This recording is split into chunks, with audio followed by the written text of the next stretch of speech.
이렇게 자기의 길과 자기의 기뻐하는 길을 가면서도 그들은 우상 숭배에 빠져 있는데도 예수와 상관이 없는데도 알지를 못했어요. 알지를 못했어요. 우상 숭배에 빠져 있습니다. 예수와 상관이 없습니다. 그랬는데도 알지를 못한 이유가 있어요. 왜 그랬느냐? 왜 이렇게 우상 숭배의 자리, 메시아 언약을 버리는 반역의 자리에 있었으면서도 알지를 못했느냐? 그 이유는 무엇 때문이었냐 그러면은 에레미야 4장 13절 말씀에 보니까 누구의 죄와 누구의 죄악이다? 선지자 그리고 제사장. 이것은 먼저는 글자적으로 말한다 그러면 문자적으로 말한다면 지도자들을 말하는 거죠. 그리고 성도들을 말하는, 우리들 스스로를 향하여 말하는 거죠. 먼저는 말씀을 가르친다는 지도자들 때문이고 말씀을 듣는다는 또 다른 우리들 때문에 그렇다는 것이죠. 우상 숭배에 빠져 있습니다. 예수와 상관도 없습니다. 그런데도 몰라. 그런데도 몰라. 얼마나 에레미야가 울었어요. 나를 향하여 내 모습을 보고 내가 울어야 되고 이 시대를 보고 우리들이 울어야 돼. 그러지 않나요? 딱 이 모습이 지금 나와 우리네 교회의 모습이에요. 근데 몰라요. 뭐 하니까? 잘하고 있으니까. 많이 하고 있으니까. 열심히 하고 있으니까. 잘하지 못해서 지금 하나님이 심판 가운데 있다고 말하세요? 열심히 안 하고 많이 안 했기 때문에 너희들 심판받는다고 말했어요? 몰라. 그리고 안심해요. 나만큼만 해. 선지자들과 제사장들을 어떻게 말합니까? 우리를 돌아다 보면서 에레미야가 2장 14절 말씀 한번 봅시다. 14절 시작. 내 선지자들이 내게 대하여 헛되고 어리석은 묵시를 보았으므로 내 죄악을 드러내어 네가 사로잡힌 것을 돌이키지 못하였도다. 그들이 거짓 경고와 미혹하게 할 것만 보았다. 그들에게 무엇이 묵시가 있었다. 묵시라는 하나님의 말씀이 있었다.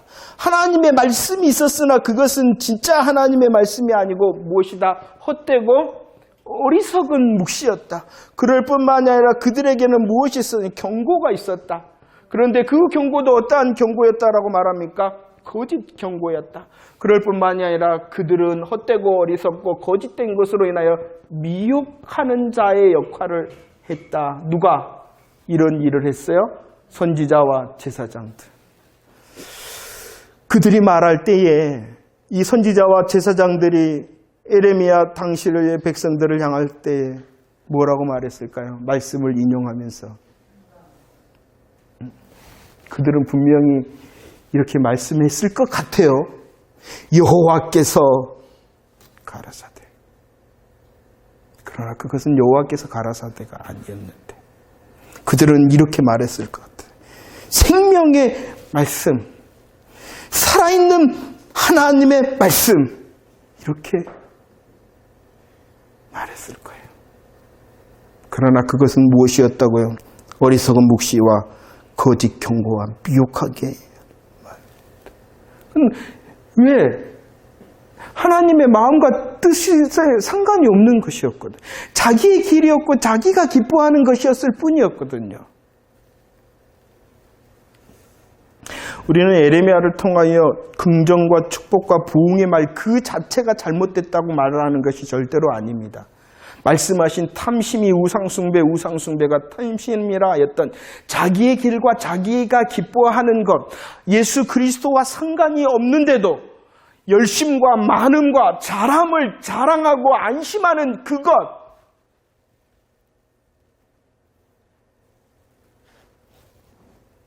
어떠신가요? 정말로 물어보고 싶어요. 정말.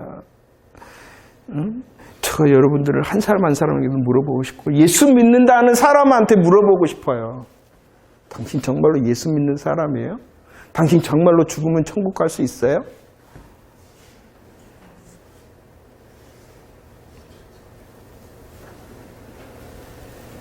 우리는 정말 복음이 아닌데도 복음이라고 착각을 한다니까. 이것은 우리의 구원을 흔들어하는 것이 아니에요. 더 말씀 안에서 거하고 내가 그리스도와 상관된 자입니다라고 더 믿음으로 고백하고 구원을 확신하라는 거예요. 그리고 내게 있는 오늘 말씀하신 거지의 것이 있다면은 그렇습니다. 내가 그와 같습니다라고 애통해야 하며 그 거짓된 것을 떨어내고 다시 그리스도와 상관되어지기를 더 상관되어지기를 원합니다라고 고백하라는 것이에요. 그리고 여러분들 주위에 예수 믿는다는 사람 앞에 너 예수가 누군지 아니? 복음이 무엇인지 아니? 이렇게 물어보세요. 그게 전도예요. 그게 전도예요. 메시아 언약, 그 하나님과 상관된 사람, 하나님과 상관되어져 있는 우리의 훈련의 모습이에요. 열매의 모습이에요. 무엇입니까? 에베소 1장 3절 그리스도 메시아 언약과 구원의 복음과 구원의 약속과 구원의 소망이 상관되어져 있는 사람의 찬송거리가 있어요. 찬송거리. 무엇이 우리의 찬송거리, 찬송의 제목이에요? 하늘에 속한 신령한 복된 자가 바로 저입니다. 라는 것이 나의 찬송 고백이라. 예수님의 십자가와 부활의 고백. 그 복음으로 인하여 내가 하나님의 나라에 속한 자가 되어졌습니다. 라는 것이 찬송의 고백이라는 것입니다. 그럴 뿐만 아니라 우리의 자랑거리를 갈라디아서 6장 14절에 있어요. 찬송의 거리는 하나님의 나라에 내가 속한 자가 되어졌습니다. 라는 것이 찬송거리고 우리의 자랑거리는 무엇이라고 말씀하고 있어요. 갈라디아서 6장 14절에 십자가와 예수다라는 것입니다. 정말로 묻고 싶습니다. 여러분들 성도라는 이름을 가지고 성도라는 삶을 걸어가고 있는 저와 여러분들에게 하나님께 주시는 보너스가 뭘까요? 보너스. 덤이 뭘까요? 이렇게 질문할게요. 무엇이 덤입니까? 하나님의 나라가 덤입니까? 우리들이 이 땅에 살아갈 때에 하나님께서 주시는 삶의 은혜가 덤입니까? 응? 무엇이 덤이에요? 무엇이 보너스예요? 삶의 은혜가 덤이에요. 주님께서 주시는 메시아 언약을 통하여 저와 여러분들에게 주시는 최고의 복, 최대의 복, 그리고 전부의 복이 무엇입니까? 하나님의 나라예요. 하나님의 나라. 예수 그리스도를 통하여 우리에게 주시는 진짜 신령한 복의 전부가 무엇이고 최고의 복이 무엇이냐 그러면 하나님의 나라예요.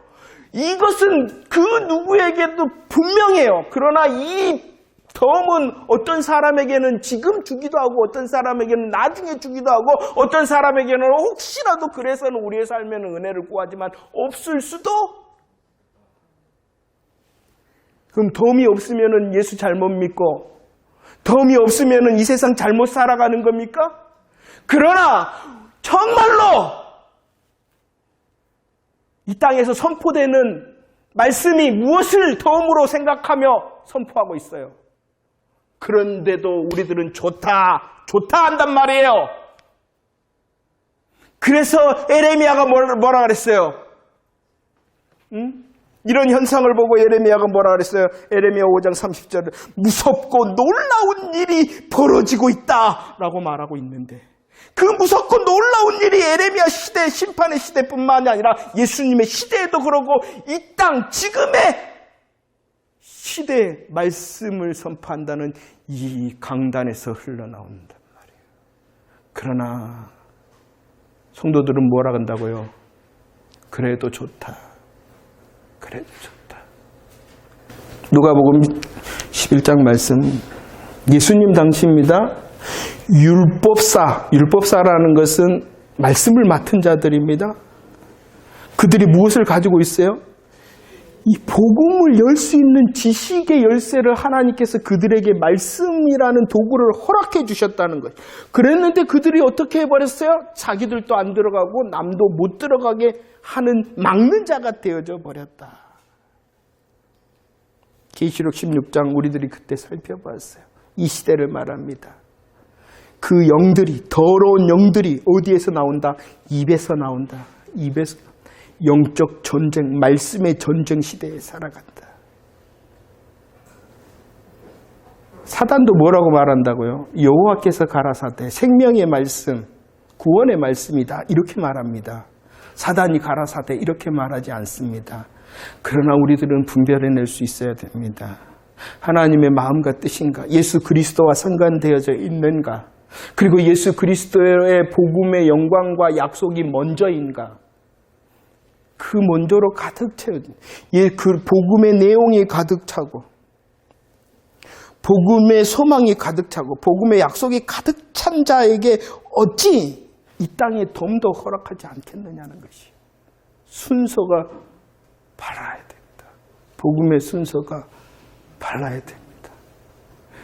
우리의 육신의 연약함 때문에 이것을 자꾸 바꾸려고 그러는데 그래도 다시 복음을 듣습니다.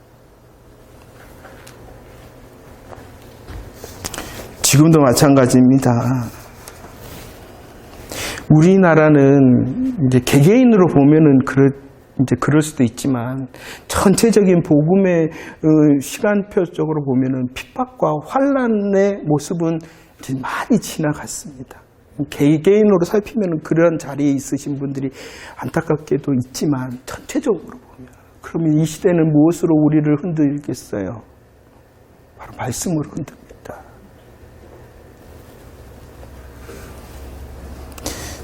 우리들은 항상 정말로 예수 안에서 모일 적마다 내가 예배를 드린다 할 적마다 여러분들 기도를 할 적마다 여러분들의 삶의 자리에 있을 때마다 내가 그리스도와 상관이 있는가? 내가 그리스도와 상관이 있는가? 내 복음의 내용이 분명한가? 내 복음의 순서가 분명한가? 그리고 그리스도를 위하는가? 라는 그 자리까지 그리스도와 상관이 있는가라는 자리에서 이제 일어나서 그리스도와 상관되어졌어 이제 그리스도를 위하는가라는 그런 성숙과 또 훈련된 자리에 나아갈 수 있는 자가 되어지기를 축원합니다. 애가 1장 12절 말씀 한번 애타는 마음으로 읽어봅시다. 우리를 향하여 질문하는 것이에요. 읽어봅시다. 시작. 지나가는 모든 사람들이여 너희에게는 관계가 없는가? 너희에게는 관계가 없느냐? 너희에게는 관계가 없느냐? 너는 괜찮니? 너는 괜찮니? 너는 괜찮니라고 주님이 질문하고 있는 것입니다. 너는 진짜 괜찮니? 복음에 진짜 잘 세워져 있니? 복음의 찬송거리, 복음의 자랑거리가 멈추지 않는 자 맞니? 복음의 순서가 확실한 자 맞니? 지금 덤이 보이지 않더라도 진짜를 붙들어 기다릴 수 있는 자, 인내할 수 있는 자 맞니? 너는 관계가 없니? 너는 잘못된 메시아 언약을 버리고 그 하나님의 복음의 언약보다도 이 땅에 내가 결정한, 내가 기뻐하는 것이 먼저인 그 삶이 아니니 너의 잘하는 것, 너의 열심인 것, 너의 많음으로 안심하고 있지는 않니? 너 정말로 예수 사람 맞니? 이렇게 질문하는 것이죠. 우리의 찬송거리가 분명하며 우리의 자랑거리가 분명함을 통하여 하나님께서 주신 복음의 본질을 통한 또 하나님께서 은혜를 베푸시는 삶의 복음의 덤도 누릴 수 있는 저와 여러분들이 되어지기를 축원합니다. 그러나 분명해야 됩니다. 예수 그리스도가 분명해야 됩니다.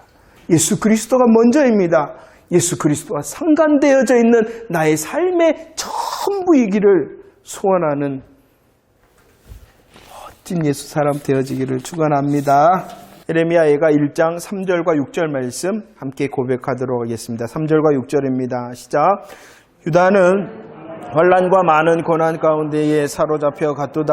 그가 거주하면서 쉴 곳을 얻지 못하며 그를 핍박하는 모든 자들이 궁지에서 그를 뒤따라 잡았도다. 딸 시온의 모든 영광이 떠나가며 라고 말합니다. 우리는 지금 예레미야 애가를 살피고 있죠. 애가라는 말 자체가 슬픔의 노래입니다. 그래서 예레미야 애가 1장, 2장, 4장의 시작이 무엇이었냐 그러면은 슬프다라고 시작하고 있습니다. 왜 그랬냐 그러면은 하나님의 도성인 예루살렘과 하나님의 성전이 어떻게 되어졌습니까? 파괴되어졌고 불타버렸다는 것입니다. 그 파괴와 불탐, 멸망에 대하여 오늘 3절에서는 어떻게 표현하고 있냐 그러면은 환난과 많은 고난이다.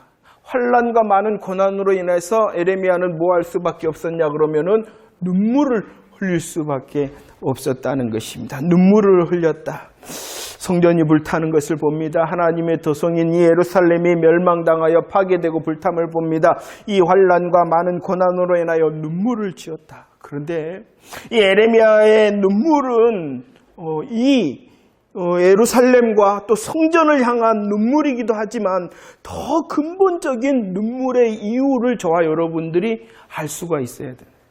왜 눈물을 흘렸느냐? 눈물을 흘리며 밤새도록 가슴을 치며 울 수밖에 없었냐 그러면은 망하였기 때문입니다. 불타고 파괴되어졌기 때문입니다. 하지만 불탐과 파괴된 멸망보다도 더 큰 눈물의 이유가 있어요. 그것을 오늘 1장 6절 말씀에 보면은 뭐 하였다?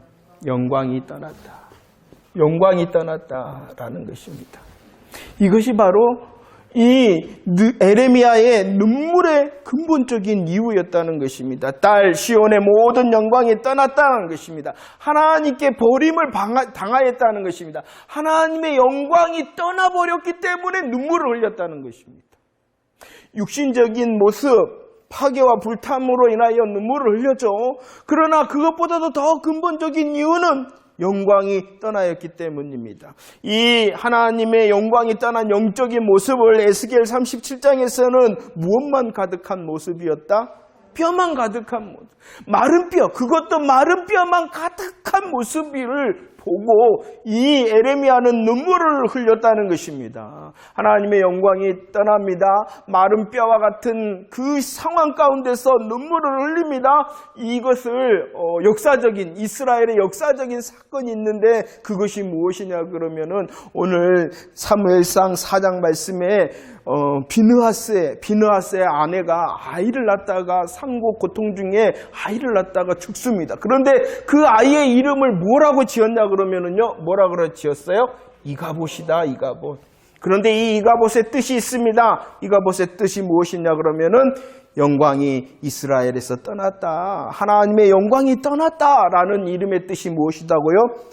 이가봇이었다는 것이죠. 블레셋과 전쟁을 합니다. 블레셋과 전쟁을 하는 과정 가운데 어떠한 일이 있었냐 그러면은 이 비느하스 시아버지였던 엘리 제사장이 죽고 남편 된 비느하스가 죽었다는 소식을 듣게 되어집니다.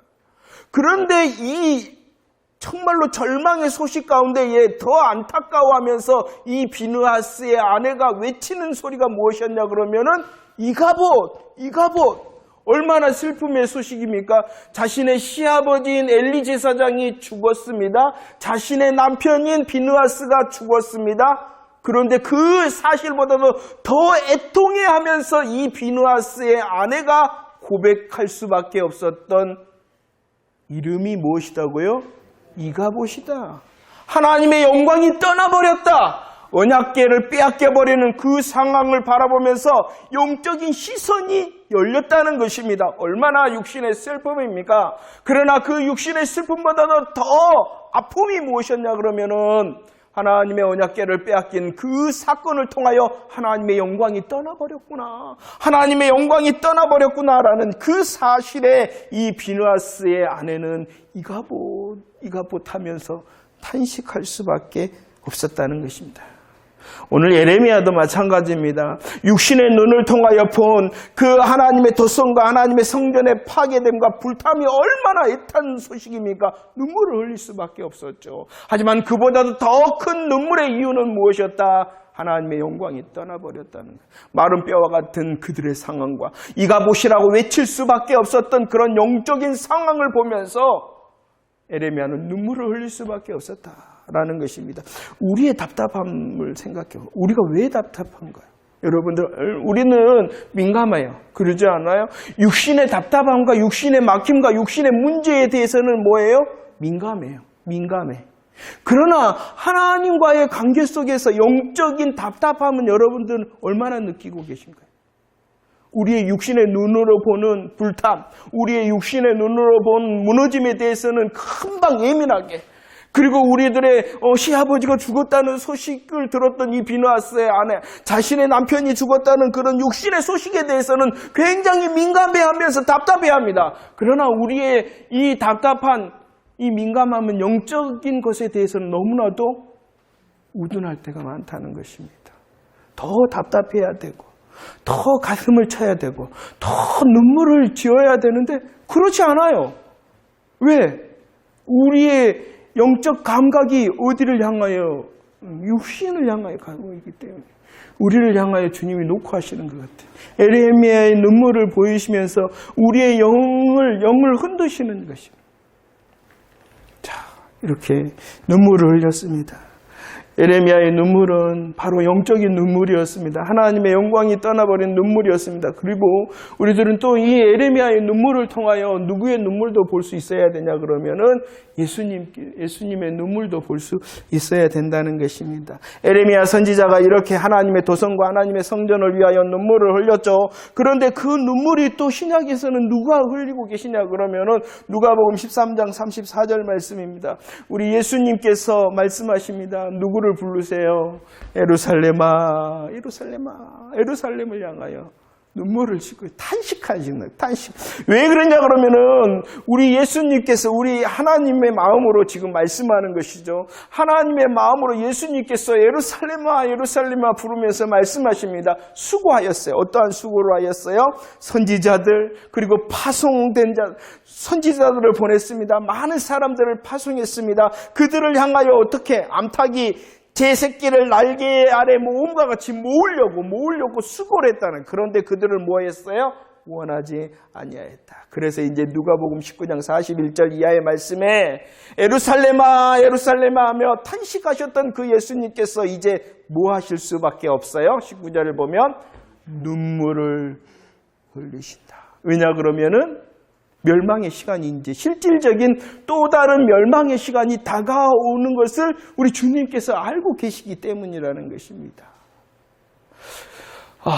에레미야의 눈물의 이유를 우리들이 정말로 깊이 묵상하고 그 에레미야의 눈물을 통하여 또다시 예수님께서 그 시간에 예루살렘아 예루살렘아 부르신 그 음성과 또 그 예루살렘을 향하여 오늘 말씀처럼 우셨다는 예수님의 모습. 근데요, 이 말씀을 보면서요, 그랬어요. 주님이 예루살렘을 향하여 예루살렘아, 예루살렘아 부르셨고, 그 예루살렘을 향하여 다가온 멸망의 시간으로 인하여 우셨다. 그런데 지금 우리 주님이 날 보고는 어떠실 것 같아요? 여러분들. 우리의 삶의 자리, 우리의 믿음의 자리를 보신 우리 예수님께서는 어떻게 하실 것 같아요? 우리의 이름을 간절하게 부르고 있지는 않을까요? 우리의 이름을 간절하게 부르고 있지는 아니할까요? 우리를 보시면서 혹시 주님께서 19장에서 가까이 오사 성을 보시고 우셨다 이러시는데 혹시 우리를 보고 그러고 계시는지는 않을까요? 우리를 보고 그러시는 않을까요? 이 시대를 보시면서 그리고 나를 보시며 뭐라 할까요? 우리는 주님의 마음과 시선으로 우리의 삶과 우리의 믿음을 보는 연습을 많이 할 수 있어야 됩니다. 우리의 민감함이 육신의 삶에서도 분명히 민감해야 됩니다. 이건 지혜입니다. 하지만 그 민감함보다도 더 큰 민감함을 가지고 나의 영적인 삶의 자리와 믿음의 자리를 살필 수 있는 민감함이 되어져 있어야 되고 주님께서 나를 바라보고 계신다. 주님께서 나를 바라보고 계시는데 지금 예루살렘아 예루살렘아 하시며 성에 가까이 오사 우셨다라는 주님의 마음 그리고 주님의 시선이 혹시 나의 삶의 자리, 나의 믿음의 자리는 아닌가? 이렇게 살피며 오늘 주님의 말씀 앞에 서 있습니다.